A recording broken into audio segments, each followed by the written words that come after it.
assumable mortgage. The typical way to buy a house is to get a mortgage, but what if you could just assume the current mortgage on the house that you want to buy? That means you would assume the existing monthly payment amount and the existing interest rate, which could be a big win for you considering all the existing mortgages out there with historically low interest rates. Think of it this way. You step into the seller's shoes and take the responsibility for a loan that's already partially paid off. This is a great selling point for sellers because they can provide the opportunity for buyers to lock in a much lower interest rate than is currently in the market.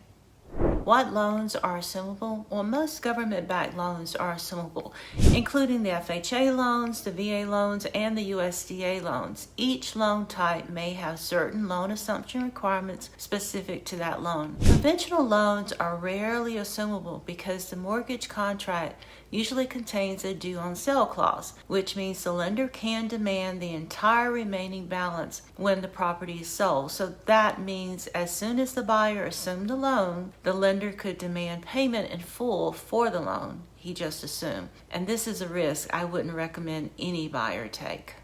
So how does the mortgage assumption process work? The best and safest way is when the lender agrees to let the buyer take over responsibility for the existing mortgage. The lender will require the buyer to go through the underwriting process before the lender will approve the loan assumption, releasing the seller of any future responsibility for the mortgage payments.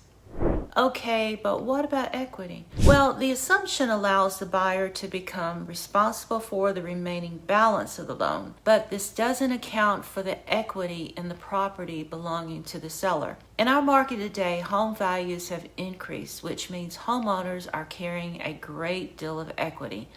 The buyer will need to make up the difference, typically by bringing cash to the closing table.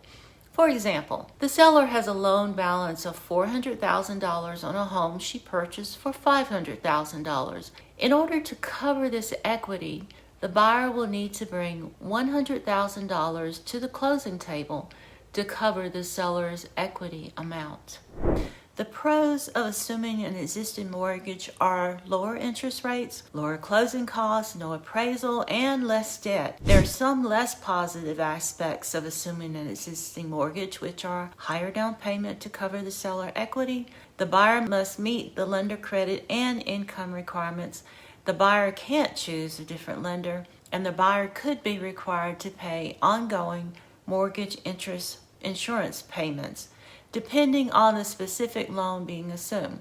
For sellers with a VA loan, your VA loan entitlement won't be returned to you until the loan is paid off, which could be a very long time. There is, however, an exception to this rule. If the buyer is also a veteran, then they can use their own VA entitlement to purchase the loan.